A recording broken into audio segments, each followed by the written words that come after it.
এটি পৰিয়ালৰ তিনিগৰাকী লোকক দুৰ্বৃত্তই হত্যা কৰি পলায়ন কৰিছিলে আৰু আজি এই সময়ত আজি নিহাই তিনিগৰাকী এই পৰিয়ালৰ তিনিগৰাকী লোকক অন্তিম সংস্কাৰৰ কাৰণে লৈ আহিছে শ্মশানত আৰু সেই দৃশ্যাংশসমূহ আমি দেখুৱাইছোঁ ND24 দৰ্শকসকলক।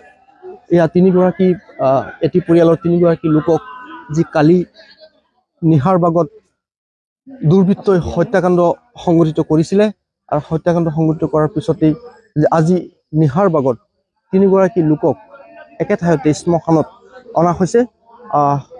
এতিয়া যি অগ্নিসংযোগ কৰিব, গতিকে ইয়াৰ পৰিয়ালৰ লোক আছে মোৰ লগত। মই তেখেতসকলৰ পৰা কিছু কথা জানিব পাৰিম, যিহেতু কালি নিশা তিনিগৰাকী লোকক এটা পৰিয়ালৰ নিৰ্মমভাৱে হত্যা কৰা হৈছিলে, গতিকে আজি একে ঠাইতেই অন্তিম সংস্কাৰৰ কাৰণে লৈ আনিছে, কি ক'ব? তো আমি খবৰ পাই আজি ৰাতিপুৱা আহিছোঁ। আমি কালি ৰাতি খবৰ পাই কালি ৰাতি আহিব নোৱাৰিলোঁ, বৰষুণ বা বিভিন্ন সমস্যাৰ কাৰণে আহিব নোৱাৰিলোঁ। আজি ৰাতিপুৱা আহিছোঁ। আহি আমি অলৰেডি আপোনাৰ পষ্টমৰ্টম কৰাৰ কাৰণে লৈ যোৱাৰ পিছতে আমি এইটো গম পাওঁ যে এই দুৰ্বৃত্তই হত্যা কৰি তিনিগৰাকীক পেলাই থৈ গৈছে আৰু ঘৰত মানে তেজেৰে লুতুৰি পুতুৰি হৈছে। পুলিচৰ মানে দল আহিছে, ফৰেনচিকৰ দল আহিছে, CID আহিছে, এইবিলাক চব কৰিছে। তাৰপিছত আজি এঘণ্টামান আগত এইটো পষ্টমৰ্টম কৰি যিটো নেকি লাষ্ট তিনিটা আনি এতিয়া অন্তিম সংস্কাৰ কৰি আছে। এতিয়ালৈকে পুলিচে তদন্ত কৰিব বুলি আমাক আশ্বাস দিছে। পুলিচৰ মানুহে তদন্ত কৰিব বুলি আশ্বাস দিছে। গতিকে আমি চাওঁ কি ধৰণৰ কি পদক্ষেপ হয়, তাৰ ওপৰত কি বিচাৰ ব্যৱস্থা হয়, আইনী ব্যৱস্থা হয়, এইটো হ'ব।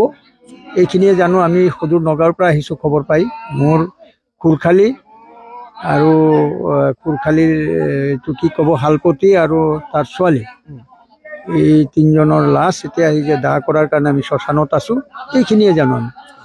কিমান নিষ্ঠুৰ হ'লে এনে কৰ্ম সংগঠিত কৰিব পাৰে যে এটি পৰিয়ালৰ তিনিগৰাকী লোকক হত্যা কৰি পেলাই থৈ গৈছিলে নিজ গৃহতে। গতিকে আৰু এজন লোক আছে পৰিয়ালৰ, মই তেখেতৰ পৰা কিছু কথা জানিব বিচাৰিম। কি ক'ব, যিহেতু কালিৰ যি মৰ্মান্তিক ঘটনা? কম আৰু এইটো কোৱাৰ নিচিনা কোনো ভাষা নাই মোৰ তাত। মোৰ কোনো ভাষা নাই। মোৰ ভণ্টি হয়, মাহী আছে, মহা আছে। খবৰটো পাই পেলাই ময়ো আহিলোঁ। আহি পেলাই চালোঁ যোনটো চিটুৱেশ্যন হৈ আছে, মই আৰু ক'ব নোৱাৰিম আপোনাক। আৰু এজন লোক আছে মোৰ লগত, কওকচোন কি ক'ব লাগে। নমস্কাৰ, আপোনাৰ লাইভটো কি আছিল? ND24ক মোৰ তৰফৰ পৰা ধন্যবাদ জনালোঁ। মই যিহেতু কালি নগাঁও গৈছিলোঁ, নগাঁও যোৱাৰ পিছত 8:15 মানত মই খবৰটো পাইছোঁ। খবৰটো পাই পেলাই মই মানে নিজে ভাগি গৈছোঁ। ভাগি যোৱাৰ পিছত এনেকুৱা মৰ্মান্তিক ঘটনা আমাৰ এটো অঞ্চলত জীৱনত কোনোদিনো হোৱা নাই। এইটোৱেই প্ৰথম। বহুত বেয়া লাগিছে। এতিয়া ভগৱানৰ ওচৰত প্ৰাৰ্থনা কৰিছোঁ, সিহঁতক চিৰশান্তি আত্মাই লাভ কৰক, সিহঁতৰ আত্মা চিৰশান্তি লাভ কৰক। আৰু মই মোৰ তৰফৰ পৰা, আমাৰ ৰাজ্যৰ তৰফৰ পৰা কৈ আছোঁ যাতে আমাৰ আৰক্ষী বিভাগ আৰু প্ৰশাসন বিভাগে যাতে উচিত তদন্তৰ বিচাৰিছে পৰিয়ালৰ লোকে। মোৰ লগত আৰু এজন লোক আছে, শ্মশানত আছে। গতিকে মই তেখেতৰ পৰা কিছু কথা জানিব বিচাৰিম, যিটো আৰক্ষীৰ ভূমিকা কেনেকুৱা ধৰণৰ, যে উচিত বিচাৰ পাবনে নাই, ন্যায় পাবনে নাই এই পৰিয়াল? হয়, তো কালি চাক যেতিয়া 8:10-15 মানতে ঘটনাটো হ'ল, তো লগে লগে আমি খবৰ পালোঁ যে এনেকৈ হৈছে কিবা এটা। তো আহিলোঁ, তো আহি পেলাই চাইছোঁ যে বহুত এটা মানে ডাঙৰ এটা মৰ্মান্তিক ঘটনা। তো তাৰপিছত প্ৰশাসনৰ যিখিনি আমি চালোঁ বাৰু, তো পিছৰটো আমি নাজানো, আমাৰ ন্যায় লাগে। কিন্তু ন্যায় বিচাৰি আমাৰ যিটো আৰু প্ৰশাসনৰ তৰফৰ পৰা যিখিনি পদক্ষেপ ল'ব লাগে, তো সেইখিনি কিন্তু লৈছে। সেইখিনিৰ কাৰণে আমি ধন্যবাদ দিব লাগিব আৰু প্ৰশাসনক। ল'ব লাগিব। তো আৰু তাৰ কাৰণে যিটো উচিত তদন্ত হ'ব বুলি এটা আমি আশাবাদী, আৰু ইয়াৰ যাতে এটা উচিত তদন্ত হয় আৰু যাতে আমি যাতে ন্যায় পাওঁ, সেইটো কাৰণে আমি অসম চৰকাৰকো পৰিয়ালৰ লোকে এটা কথা নিশ্চিতভাৱে কৈছে যে ন্যায় পাব লাগে। যিহেতু নিশাৰ ভাগত যোৱা ৰাতি নিশাৰ ভাগত এটি পৰিয়ালৰ 3জনকৈ লোকক নিৰ্মমভাৱে হত্যা কৰি পেলাই থৈ গৈছিলে। তাৰপিছতেই নগাঁও আৰক্ষী ইয়াত উপস্থিত হৈছে। নগাঁও আৰক্ষী উপস্থিত হৈ তদন্ত দ্ৰুতগতিত আৰম্ভ কৰিছিলে। দ্ৰুতগতিত আৰম্ভ কৰাৰ পিছতো এজন অচিনাক্ত যুৱক ইয়াত পোৱা গৈছিলে। প্ৰথমে অচিনাক্ত, তাৰপিছতে যি কিছু ক্লু আৰক্ষীয়ে পাইছিলে। পোৱাৰ পিছতে সেই যুৱকজনো চিনাক্তকৰণ হৈছিলে আৰু যুৱকজনে এই যিজন বৰ জীয়ৰী আছে সেই পৰিয়ালৰ বৰ জীয়ৰীৰ লগত অত্যাচাৰ কৰাৰো এক অভিযোগ উত্থাপন কৰিছিলে। অভিযোগ উত্থাপন কৰাৰ পিছতেই আৰক্ষীয়ে ক্লু পোৱাৰ পিছতেই এই যিজন যুৱকক চিনাক্তকৰণ কৰা হৈছিলে। যুৱকজনৰ পৰিয়ালৰ লোকক মাতি আনি পেলাই নিশ্চিত কৰিছিলে এই যুৱকজন কাৰ হয়। পৰিয়ালৰ লোকে স্পষ্টভাৱে কৈছে ই আমাৰ ল'ৰা হয়, আমাৰ যুৱক হয়। গতিকে তাৰপিছত আৰু দ্ৰুতগতিত আৰক্ষীয়ে তদন্ত আৰম্ভ কৰিছে আৰু আৰক্ষীয়ে তদন্ত কৰি যাব। কিন্তু পৰিয়ালৰ এটা বাক্যই এটা কথাই যে ন্যায় পাব লাগে। এই পৰিয়ালটো ধ্বংস হৈ গ'ল। মোৰ লগত থকা সতীশজনক মই এই যি চিতা 3জনৰ চিতা জ্বলিব, গতিকে সেই দৃশ্যাংশসমূহ ND24 দৰ্শকসকলক দেখুৱাবলৈ অনুৰোধ জনাম। একেলগেই যি শ্মশানত 3গৰাকী যি নিৰ্মমভাৱে যোৱা নিশা হত্যাকাণ্ড কৰি পলাই গৈছিলে, সেই দৃশ্যাংশসমূহ ND24 দৰ্শকসকলক দেখুৱাই আছে। ই আছিল নগাঁও জিলাৰ ৰূপহীহাটৰ গৰাজানত যি যোৱা নিশা সংঘটিত হৈছিল হত্যাকাণ্ড।